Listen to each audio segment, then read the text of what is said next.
Can you hear me? Yeah.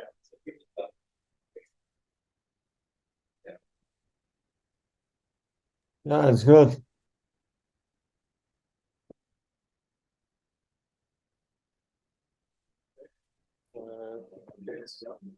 Okay, everybody, I think we can start the next session.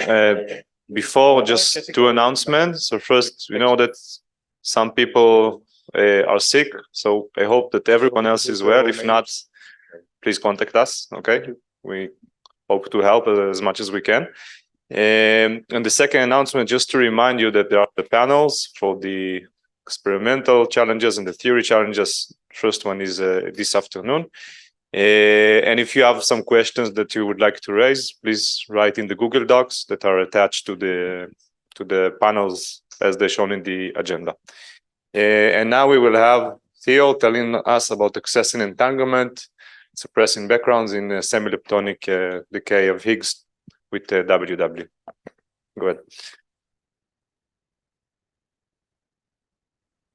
Thank you, Yoav. So hello, everyone.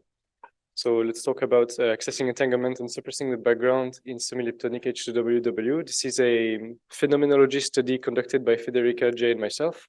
So there's no data in there. All three of us are here today, so if you have questions, hopefully we can answer any of them.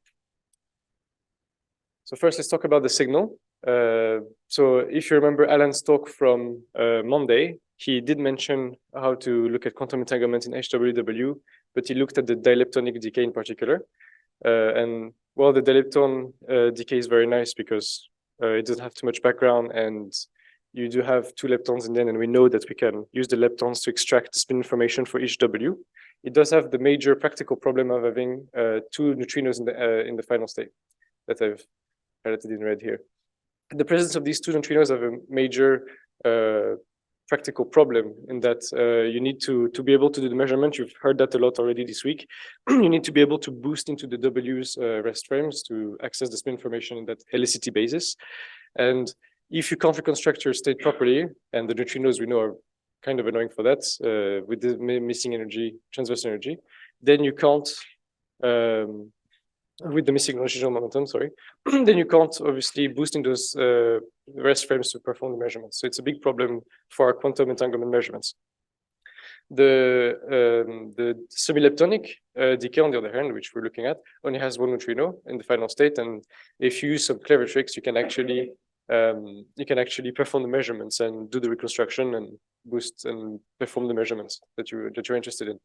But with this comes two major problems. Two major challenges. Sorry, Jay gets quite upset when I call this a problem. It's two challenges. First, we have to deal. So now we have jets in the final states because we have a hadronic W, and so this means that we will have to deal with an overwhelming amount of background. So we need to suppress it. And the second challenge we have to face is to now we have a hadronic W, and it is not clear how to access the spin information of that hadronic W. Like, it's not a trivial problem or challenge, I should say. So just for reference, here's the slides with our backgrounds. You can see that some of them might benefit from having a BV2 already, but they're just here for reference, really. So let's talk about the last issue I mentioned. So accessing the spin information of the hadronic W in particular. So how can we do that? So in a previous talk I've seen for TT bar, it's already this concept of spin analyzing power has already been mentioned. But essentially, this quantity represents the degree to which a particle carries its parent spin information. So the closer it is to 1, the more correlated it is. -1 anti-correlated, and if it's close to 0, it's not correlated at all. And you want it to be as close to 1. And if you look at that nice table here, to leading order and not leading next to leading order, the leptons and the Don type quarks are actually really good to carry. They do carry the spin information, and it means that if you can catch a down type quark from your hadronic W, then you can access the spin information of the hadronic W, which is very nice. So given that we have charm tagging experimentally, it means that if you look for hadronic Ws that decay to a charm and strange pair, then if you can tag the charm jet, it means that you know there should be a strange quark amongst your light jets, And if you further enforce that your hadroning W is on shell, then it means that you can pick out your S jets amongst the light jets by ensuring that both combined jets have an invariant mass equal to the W hadronic mass, which is really nice. It means that you've essentially solved your problem, your challenge, by realizing that with these conditions, you can actually get to an S jet and therefore have access to the spin of your hadronic W. So this is one challenge done. Very nice. So again, this is just a slide for reference, but this just describes how the Monte Carlo has been performed. This is how the processes have been generated. I think I'm missing T plus W here, but yeah, this is the amount of signal we have, the amount of events we have. So now, very important step: simulating collider conditions. So here I'm showing the basic cuts we use to represent the detector effect. So we have this PT threshold at 25 GeV and eta absolute eta less than 2.5. This is actually not true for leptons anymore. We've realized when we did the study that actually lowering the PT to 20 GeV has a big effect, and we actually get a lot more. We get significantly more signal events if we reduce the PT to 20 GeV, and that's because a secondary effect of enforcing that our hadronic W is on shell means that our leptonic W is off shell, and this means that your leptonic W will have an invariant mass of around 40 GeV, which means that your leptons are going to be very soft. Sorry. So this means that by lowering the thresholds to the PT to the PT cuts to be much lower, you get actually a significant amount of signal from this. So this indicates already that maybe by making a custom trigger in an experimental setting, we could get already a lot more signal than the way we do here. But yeah, so when we did the analysis, we actually lowered this to 20 GeV for leptons only. Then the other very important bit to do is we're simulating mistagging of the jets. So we took those numbers from an Atlas paper I'm going to show on the next slide, but essentially you can treat these as conditional probabilities given that, so this number, for example, is the 14 you see there for the C-tagger is given that a jet is a B jet, what's the probability that it will be C-tagged by our C-tagger experimentally? And so by simulating so this mistagging simulates our recoil level for our jets essentially. And we want to look at how bad things get when we do that. These constitute roughly our recoil level. I will mention also that we looked at jet smearing, but still a bit of an ongoing study. So yeah, a key question then, our setup already relies very heavily on charm tagging. So the question is, how well can we actually perform tagged charm jets experimentally? So we've taken this from a paper for the flavor tagging group in Atlas. As you can see, they have these fancy neural networks algorithms that they use to get probabilities of how likely your jet is a C jet, a B jet, and an L jet. And here we've taken these old we've taken performances from these old neural network, but it's important to note that the F tagging group keeps making new neural networks with better performances, and it's kind of a pessimistic estimation that we're looking at. For example, they have like a new neural network coming in called Gen2 that is expected to perform actually better than these ones here, DL1R and DL1, but that's just a mention for Atlas specifically. Now let's talk about reconstructing our Higgs. So we still have as I mentioned at the beginning, we still have a neutrino, and we still need to be able to get two of our unknowns, which is the longitudinal momentum of the neutrino, and also the invariant mass of the off-shell W boson, which is the leptonic W in our case. We know it's going to be less than 80 GeV, and we need to be able to reconstruct it. This is actually a problem that TT bar has faced quite a lot, and the top physics people are quite smart, and they've come up with a cool tool called the neutrino weighting that allows them to reconstruct events by essentially sampling over the two missing variables, and then you iterate over them, and for each pair of variables you generate a weight and this weight will essentially be a sort of probability that tells you how likely you've reconstructed your state well. So it will look something like this. So obviously this is not what it looks like when we do it properly per event, but this is one event, and it's a 2D histogram, it's very finely binned. And you can see that there's two solutions there. And we simply pick, in our case, we simply pick the highest weight, and we take this as our solution for the leptonic W mass and this the neutrino longitudinal momentum. Yes, momentum. So, and then you build your these weights are all built using the missing energy transverse momentum, missing transverse energy, and so I'm not gonna go into more details with how the neutrino weighting works. I think on Friday I have a talk by Baptiste which will explore techniques in general, and he will mention this one. So now this weight is kind of cool because on top of allowing you, so the algorithm on top of allowing you to reconstruct your leptonic W and get what you want to perform your measurement, you also get a neutrino weight, and you can actually cut on that neutrino weight to suppress further background, which is very handy. So if you look at this plot here, you can see the neutrino weighting weight that comes out kind of behaves like a MVA classifier. I hope you can see it, but the signal here is pink, and you can see it gets the distributions get shifted to this higher hand for the weights towards 1, and the background gets kind of pushed when it's 0. And so so cutting on these weights can actually enhance your S over S plus B by quite a lot. And in fact, when we did the study, we identified two main parameters we can cut on to enhance our signal. And just to mention them, so this is delta phi LS and the neutrino weight I've just shown before.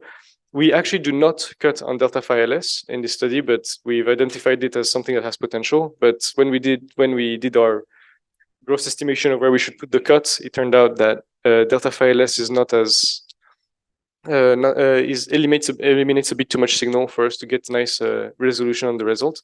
But we do cut on the neutrino weight, and we also cut on the invariant mass of the C and the charm and lepton system. And together with a few other cuts, I can show you the full selection. I have it in the backups. We can get a really nice enhancement of the signal and a suppression of the background. Well, a suppression of the background. So here to show you the example how our cuts are performing. On the left, so this is delta phi LS. So I don't know if I've mentioned, but it's just the difference in phi angle between the lepton and the S quarks, or our two spin analyzers. On the left, we only have a requirement that the hadronic W is on shell and a B veto. And you can see that the signal is basically non-existent. We can't see the signal. It's completely dwarfed by all of the other background. And you can see that we still have, so this is our simulated recoil level. So there's still quite a lot of TT bar because of the mistagging that we've introduced. And when we apply our cuts you get this on the right. So obviously much less events everywhere. And also suddenly our signal appears there quite nicely at the bottom in pink. And so this shows how powerful this selection is. Like we can actually get to see signal, which is quite nice. And it's significant, you can see it. So this is actually what the yield we got. So idealized is just the particle level. Essentially you have no efficiencies, no mistagging, you can see everything. But if you look at the realistic case, our realistic case, which we estimate to be pessimistic, you get a 0.2 S over S plus B ratio. And this is actually really good. This for a channel that was considered before impossible to use, all of a sudden you can look at the Higgs in a brand new way, and we show that we can access it. So you get on top of the entanglement measurement that we want to do a brand new Higgs topology to look at, which is really nice. So I'm going to talk about accessing entanglement. Everything here is shamelessly stolen from Alan's slides, from his paper. So Alan already mentioned everything we do. We did in this analysis relating to entanglement. We essentially took from Alan's papers to study how entanglement works. So an entanglement weakness is this GGLMP Bell operator expectation value. And I'm not going to go through it again, but if you want to recall a bit more about it, you can go and see Alan's talk. But essentially, you have these three observables here that are made out of these zetas, and they are essentially in the helicity basis, the projections of the spin analyzers onto all three directions. And once you rebuild this, you can look at it, and you can do it for all three pairs of axes, so x, y, y, z, and zx. And then you can look at the maximum value for this, and you have your inequality when, and you're looking for entanglement when these values are greater than 2. So very classic stuff. So here are the three observables again, and I propose that we can have a look at the three distributions. So on the left is our Parton level for them, and I'm only showing the ZX CGLMP for the Bell operator. So because this is the one we got the highest expectation value for. So on the left here our Parton level, and on the right is our very destroyed Rico level. And so this is the average of these distributions that we use to actually get our entanglement witness. And this is what the three of them look like. Just if you're curious. And then because we're particle physicists and we're experimentalists, we perform an unfolding to see to estimate what our detector would look, the effects of our detector would look like. Now, these looks kind of diagonal.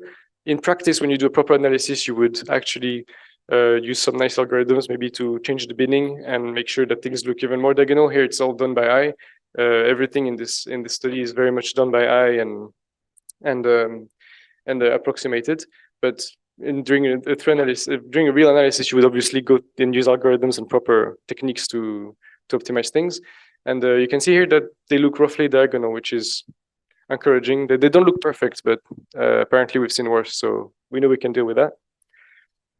So this is the result of our unfolding. The error bars corresponds to where the Parton levels is, and the actual steps correspond to our unfolded distributions. And you can see that they match quite nicely, as we expect. And so with this, we can actually look at the values. So Alan got 2.6, I believe he said in his presentation for the expectation value for the CGLMP Bell operator. We got 2.45, and this is for the three luminosities, and only the error changes for each of them. And we predict a significance of 2.65 at 300 inverse femtobarns, and then 9 and 3000, but I don't know if it means anything to even talk about that. And so this is our prediction for measuring entanglement. So obviously, in a real analysis, all of this can be improved greatly. We can, for example, the neutrino weighting that we're using, we're just taking the maximum weight, but you can actually throw some machine learning at it. You can take your 2D histograms and put them in an algorithm and get a less naive approach to how to exploit the weights that you obtain. The charm tagging can be also optimized quite a lot. This is just a crude pessimistic estimation of what it would look like in our Rico level. And also, as I indicated before, maybe a custom trigger could be quite nice to improve the acceptance of our events with low energy leptons and enhance the signal, the amount of signal we get. So yeah, to conclude, there is quite a lot of potential for an entirely new Higgs decay mode.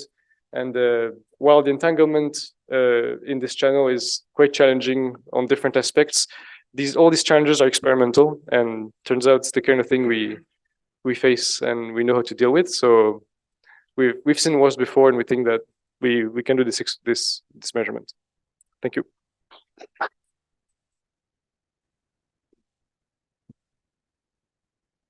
Thank you, Theo. Questions? Yes, Rival. Thank you. Thank you for the very, very nice talk. I just want to understand a bit more how you are doing things. You have such a huge background, right, to handle, even at the very end of the analysis.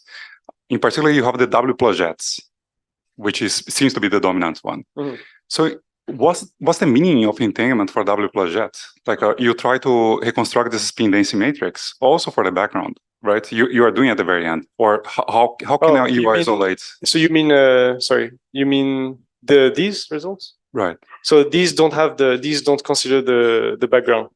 So we're only running these on the signal samples.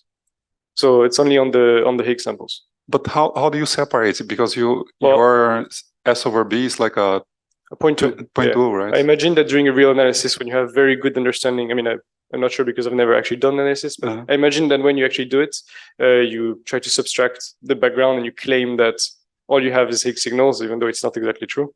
and you see what happens when you perform your thing. But I don't know, maybe there's better techniques. It's not clear at this point, or you guys have some sort of idea on how to address this? Maybe I can jump in here. Is this working?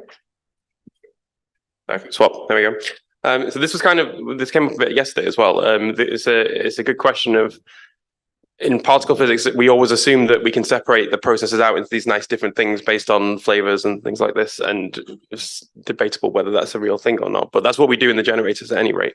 So the assumption here, and also the assumption that was in the Atlas result yesterday, is that we can just do this same background subtraction that we always do and assume that we've modeled the background properly and that we can actually nicely separate out, in this case, Higgs to WW from W plus jets, or yesterday, TT bar from diboson and stuff. Your background is very much smaller than that, right? It's smaller, but the problem is still the same, right? I mean, the background in yesterday was 10%. Here it's much bigger. It's true, but the fundamental principle of what you're doing isn't different, right? And a 10% background is still pretty big considering the precision of the measurement you saw yesterday, right? The precision of the measurement is like less than like a few percent. And the 10% of background is obviously a lot bigger than that. So I think the assumption's still there, and we have to make this assumption somehow. You could think of a cleverer way of doing it, where you just try and, instead of talk about the process types, you could talk about only the spin states that you care about, because in the end you only care about qubits or qtrits. So you could consider your backgrounds in this way, and that's maybe a more interesting way of doing it. But for now, this is just the very particle physics way of trying attacking this problem. The assumption is that you can subtract the backgrounds this way, and they don't in any way bias the measurement you're trying to make on the Higgs side of things.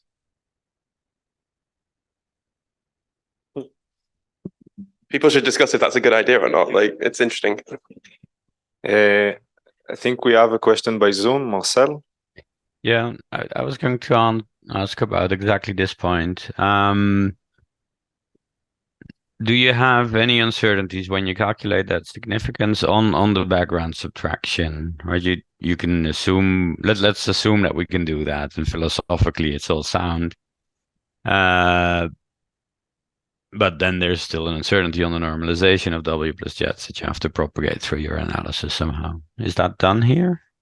No, as I said before, we're not subtracting the background yet. We're just operating on the signal, assuming that we can, extract it perfectly.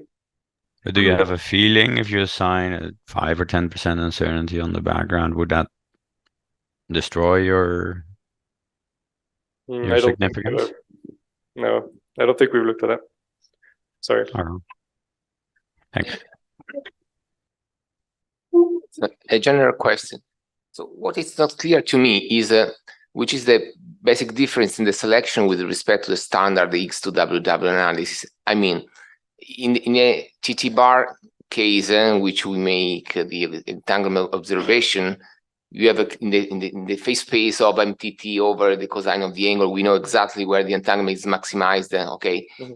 In this case, you have these Q-treats, which is the part of the phase space in which the entanglement is maximum. Is there some selection which maximizes this or not? I don't think so. I think it's all of it, because your Higgs is a nice scalar, and you should get maximal entanglement for your W's. Okay, so okay. It all depends on how I didn't mention it as well, but you can actually, we get these 2.6, 2.4 numbers which don't indicate maximal entanglement, but you can also blame that on how you're doing the measurement, and you can actually optimize the Bell operator, which we've not done. But I think Alan mentioned it as well. But you can rotate. You have like 16 degrees of freedom in SU3 that you can use to rotate to the Bell operator to obtain a more efficient measurement. Ours is not optimal at all. But there's been studies shown that you can actually go to higher efficiencies. Okay. I think that's partly why the TT bar case is more difficult as well. I have a question related to a similar topic, that I think that in order to detect entanglement on your Higgs WW signal, you need to assume some entanglement structure for the background also, and there must be some uncertainty related to this. And I encourage you to think about this point, how to introduce the systematic uncertainty on the background subtraction for the spin entanglement structure into the analysis. I can maybe make another point about this. I mean, it's an interesting point.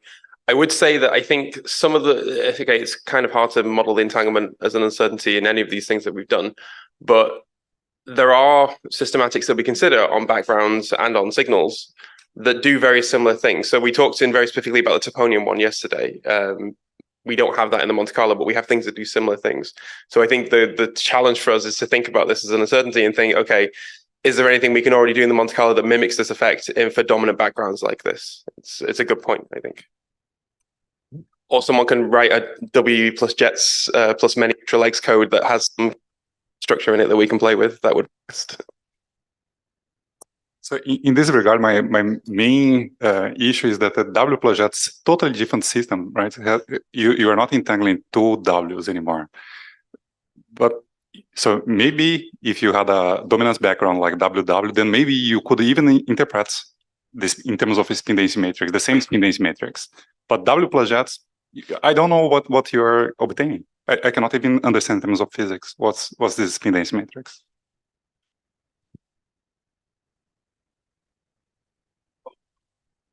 We know what the environment is much less than the one that no, Q3 with the entanglement between two W's produced by the quarks. No, this is the not the jet, but that's the background, right?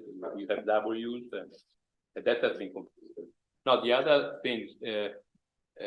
With Q3s, it's not true that the operator, so you have situations in which you have a maximally entangled state.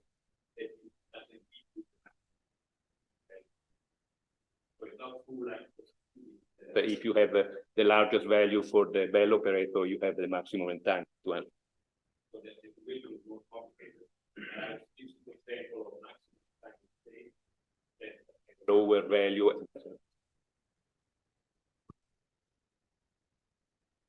I also had a question. Can you come back to the yield table? Yeah. Okay. So I think you apply the C tagging working point is 40%. Yeah. Right. I mean, I'm just wondering. You mentioned it in your summary. So if you do something a bit more tight and C tagging, maybe you can improve like the purity of Higgs, perhaps by looking at like a more efficient C tagging. Less efficient, actually. Less efficient. Oh, yeah, like, because then you can reject maybe more backgrounds. Okay. Yeah. Yeah, like a higher percentage of C-jets. Yes. Yeah. Maybe you will get less Higgs events in this case, but maybe you will just get better purity than the subtraction of the background. We kind of just took numbers from like a dev stacking group that we know exists. We don't want to make like, too many assumptions about what we can actually do. But yeah, that's a good point. Okay, we could, when in a real analysis, in practice, we'll try to optimize that, maybe do a custom network or like do something specifically. And this could be a place where we can get a lot of signal. That's true. Okay, good. And can you go back a few slides back? One more. Yeah. Okay, so here you show separately W plus jets and W plus jets tau, right? Yeah. Yes. That's why? I mean, I'm just trying to think why W plus jets tau has. Is a lot more dominant than just W plus jets here. What's the reason? Why is W plus jets dominant? W plus jets tau is a lot larger than just W plus jets, which is, I assume, just with like leptons. I don't know. Like the W decay to lepton to muon or electron. Also, this is not a great scale because it's logarithmic. So this is logarithmic. Yeah, okay, it's very confusing. Okay, so sorry. No, that's okay. It's an old plot. Now I see. Changed over the work now, but yeah. Sorry. Any more questions? Okay, we can. Sorry, fire. If I have time in this like background, I don't know if it makes sense, but if you have several jets, it's like a multi-particle state. If you could like rearrange that as a Q-treat, like as you rearrange a chain of spin halves in like a Klebsch and this kind of stuff, and then you are identify one which is a Q3 and you're tracing out the rest. This seems like it's kind of identifying a Q-treat from a multi-particle state of jets. I don't know if it's a. Okay, I don't see any more questions, so we can thank you again.